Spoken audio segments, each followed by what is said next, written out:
Hello, I'm doing a book review, and the book I want to review is Batman: The City of Owls. Now, this is Volume 2 of Scott Snyder's story arc, The Court of Owls, which was the first story arc of his run on Batman for the New 52 continuity. Now, Part 1 of this story arc, The Court of Owls, I already read that, and I did a review of it last year. Now, the plot of the first volume of this story arc is Batman discovers that there's this secret society called the Court of Owls who have been around for centuries, and they've been controlling certain things that have been going on in Gotham City. And in that comic, Batman was eventually captured and psychologically tortured by the Court of Owls, but he managed to escape and make it back to Wayne Manor. So, in this volume of the series, Bruce Wayne is recovering from what the Court of Owls did to him, but then the Owls launch a major assault against Wayne Manor. At the same time, they've also targeted prominent people in Gotham City. And eventually it's revealed that one of the Owl's assassins might have a familial connection to Bruce Wayne.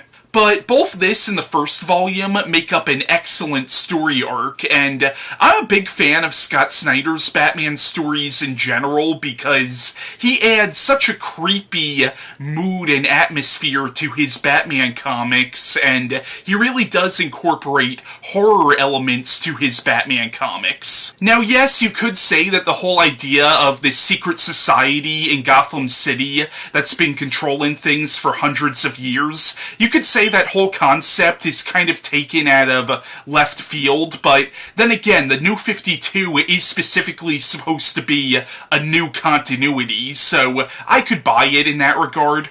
And I loved how in this story, Batman completely turns the tables on the Court of Owls. Now, this one assassin for the Court of Owls, who may or may not have a familial connection to Bruce Wayne, he's actually kind of a sympathetic character because regardless of whether or not he's actually related to Bruce Wayne, you do find out that he spent a lot of his childhood in a psychiatric hospital for children where there was some abuse going on, so he is sort of a sympathetic character in that regard. Now, this whole thing ends with a prequel story set before Bruce's parents were murdered, and it follows the character of Jarvis Pennyworth, who is Alfred's father, and his run-ins with the court. And in this prequel story, you find out what a strong woman Martha Wayne really was, and how she was really trying to fight corruption in Gotham City. Now, after the prequel story, there are two bonus stories at the end of this,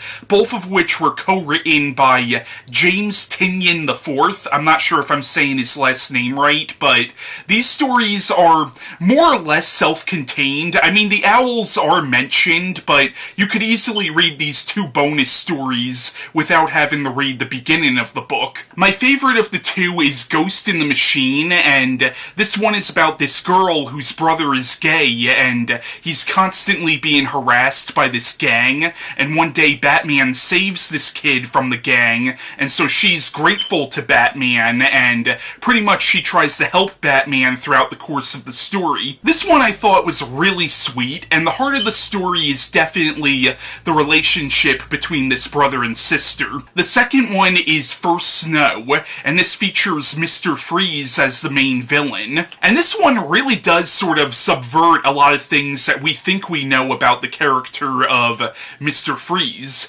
Now, I'm not that familiar with the character prior to Batman the Animated Series, but I know Batman the Animated Series completely reinvented the character and gave him this tragic backstory. Scott Snyder takes some aspects of Mr. Freeze's tragic backstory from Batman the Animated Series, but he completely turns it on its ear. But yeah, that was my review on The City of Owls by Scott Snyder, and bye.